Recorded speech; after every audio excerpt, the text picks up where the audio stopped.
Hello and welcome to Quick Crafts. I'm David and today we've got a special activity for you for Earth Week. We're going to make terrariums. So what is a terrarium? A terrarium is an indoor type of garden that is completely enclosed, but they can be open also. And this allows it to retain moisture, but still allows sunlight and warmth to get in for your plants. These completely enclosed environments, it can last for years. There are a lot of materials to use for this activity, but we do have some alternatives.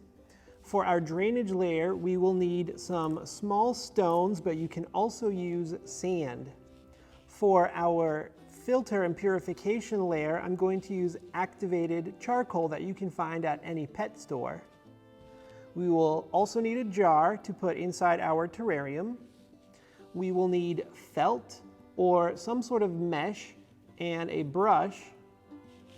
We will need soil for our plants to grow in, but good alternatives, and that I'm going to use, are cocoa fibers and sphagnum moss, which you can also buy at pet stores.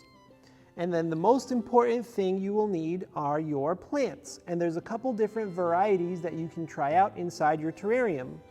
This one is a ficus that's a little growing plant, and it can do very well in this terrarium environment. And then here I also have a Lysimachia plant. Now, to start your terrarium, you will need a clear container with a lid. So again, I'm going to use these pebbles for my drainage layer. So I'm going to put them at the bottom. For this container, it'll be about 1 inch, but you just need enough space that the water can collect there. The next layer is going to be a sort of mesh to prevent the soil and roots from going down where the water reservoir will be. So to do that, you can measure the bottom area of your container and cut around it. The next layer for your terrarium is the filtration system. Again, I'm using activated carbon, but you can also use lumpwood charcoal and crush it up and pour it inside. Now the next layer that we will add is our substrate, which is going to consist of our sphagnum moss, our cocoa fiber, and our soil or potting mix. To start, I'm going to get my sphagnum moss and I'm going to wash it in some warm water, and then I'm going to place it into my terrarium. Now I'm washing it to clean off any fine dust particles and to also make sure that there is no mold or fungus or little critters on any of my ingredients. Next is the cocoa fiber, which is really dusty, but I still want to plump it up with water before I put it into my terrarium.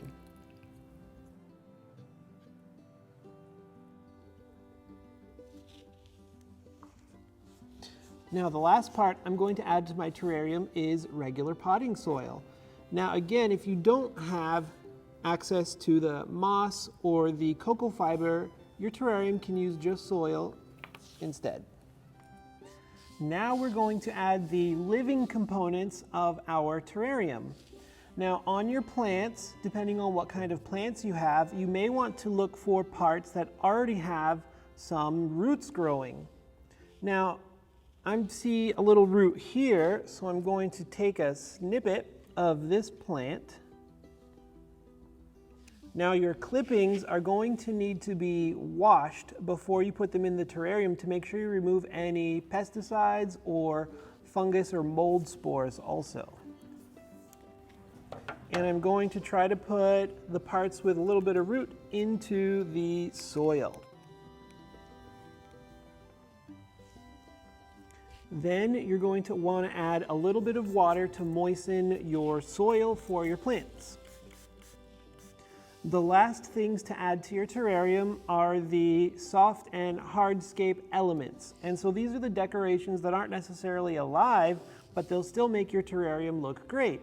I have some dried moss that comes in a couple different varieties. as well as things like tree bark, an acorn, a pine cone, some seashells might look pretty cool, and some other decorative rocks. Choose whatever you think might look good for the inside of your terrarium and place them around how you think it'll look nice. Now it's time to seal our terrarium. Once your terrarium's all done like this, you can set it on a shelf that gets plenty of natural light, but not direct light, so your little plants don't burn up in their terrarium. Keep an eye on the water level. You should see humidity on the sides in the mornings and the evenings, and as long as your plants don't start to wilt, it's doing great, and you'll watch them grow and fill up all of this space. I hope you enjoyed this week's activity, and we will see you next time. Happy Earth Week!